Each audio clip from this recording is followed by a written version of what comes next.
Okay, so firstly, I'm not a fan of anti-VEGF in ROP. We still do laser as predominant therapy. So I have to acknowledge the work that I've borrowed for this presentation from Brian Darlow and Maria Martinez Castellanos from Mexico, and from back home here, LA Banker, who in fact won the Rangachari a few years ago for his work in Avastin and ROP. Now we know we have the NEJM study. I'm sure all of you are aware of this, and it seemed like possibly we have something new and something very effective. I'm going to restrict myself only to a few case examples because I think the discussion is more important than the theory.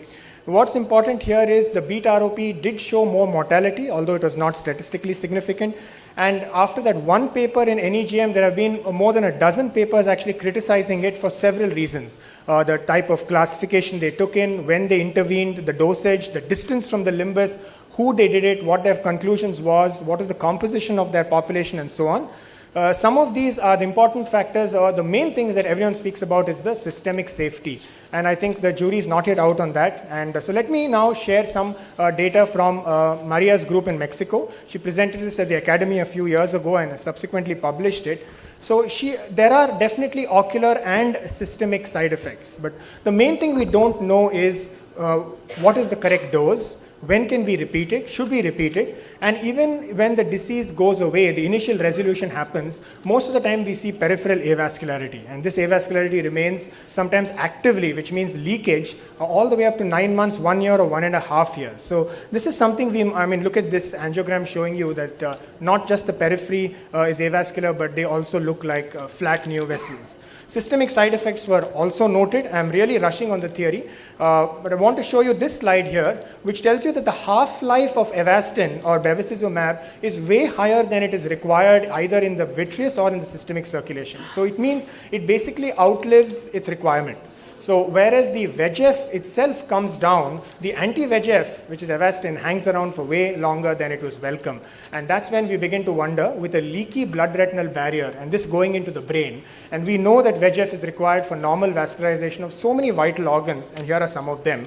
And unfortunately or fortunately, they happen at the same critical time as this ROP thing is going to happen.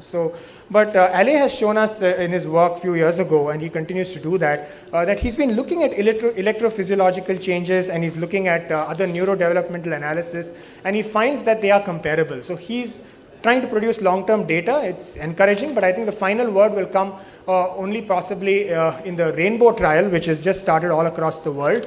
31 centers, I think, which are looking at about 300 patients, comparing Lucentis or ranibizumab with 2 arms. So there's 1.2 and there's a 0.1 arm of ranibizumab, and then there's a laser arm, and they are going to be randomized to these 3 arms. Now I'm going to show you the limited experience I have of using Avastin. This was a zone 1 aggressive posterior ROP. The blood vessels have not even reached the fovea, let alone the macula. After injection, it starts to do well. The plus comes down, the media improves by 4th, 5th, and 1 week. You can see the media improving greatly, and the blood vessels have now started moving outward from zone half to zone 1 to now zone 2. By 4 weeks, it's just looking like an immature retina. But by 8th week, if you look, and now I'm just going to pause this, by 10th week, if you start seeing one angry brush fire appearance has already appeared. Now even Hittner's initial paper reported this recurrence as much as about between 6 and 16%. Let me continue with the video. So what happens in this case is there's a recurrence, and this recurrence can be bad. And what's important in our country is if you lose these patients to fall, and look at, by 12th week, it has bled superiorly. Fortunately, we were monitoring this baby week on week. We caught this and we lasered, and then subsequently this baby is done well. My point here is not that it's not effective. We are absolutely sure Avastin is fantastically effective, especially in tunica vasculosa. You're given the injection, it beautifully dilates. Next day, you can go back and do the laser. The question is what happens after? In our country, at least in the rural areas, I can tell you, follow-up is quite a challenge. And so if you have to get this mother week on week or 2 weekly for months, and the Americans have shown for maybe several months, almost a year, year and a half out, there are blood vessels that haven't reached the periphery. At which stage do you intervene? If there are friends from Sri Lanka, I was there at their meeting and they told me that they almost electively do an injection and a laser on either 2 consecutive days or within a week, and that's their national policy. Here's another case which was started off with an injection, and so in 1 week it progressed from a bad looking avascular retina. So this one was given laser first, and then 1 week later it looked worse. So here was a case where I couldn't go back to do the supplement and said, okay, so the only other option is to give the half dose Avastin, and you can see within a small caught up pupil, within a week how beautiful it looks. All the hemorrhage is almost gone. But what's important here is the fill-in areas. I just want you to bring your attention to some of these areas here where the hemorrhage was. They go away, and then you have to go back and supplement these because these are really ischemic areas that deserve your attention. Let me show you, a case and example of how you can almost miss these. Now, clinically, this may not look like a big deal. This is treated in some other state and sent to us for an opinion. The laser is not really confluent, but anyway, this is an injected eye and then a laser subsequently. It's 9 months after the injection. And it doesn't look very bad. It just looks like a quiescent disease, but then on the left eye so as well. But look at what happens when you do the angiogram. So this is really my point. Even in the Rainbow trial, they're calling at the end of 6 months, they're going to declare a baby as inactive or active, but the trial does not include angiography. My point here is, if you are going to call a baby inactive clinically, this is what technically happens to most of these babies. And then, is this inactive? I don't think you'd agree. So when you pick these up on angiogram, it's obvious what you have to do.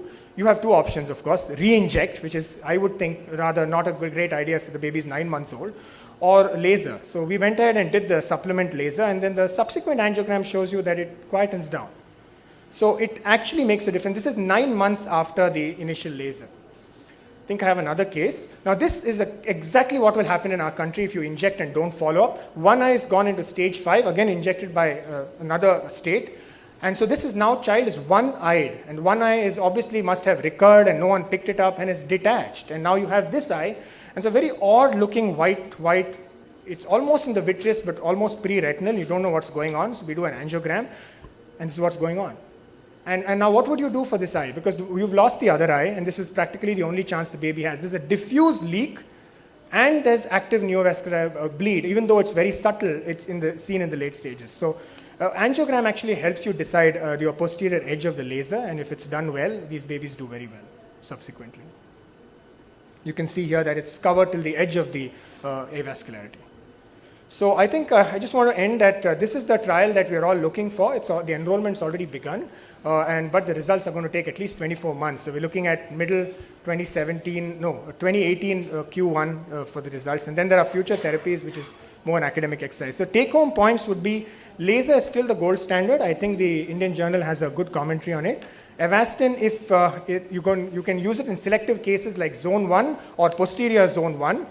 If there's no laser, or you don't know how to do it, or the media is very poor, please take a very detailed consent and make sure they understand the requirement for follow-up.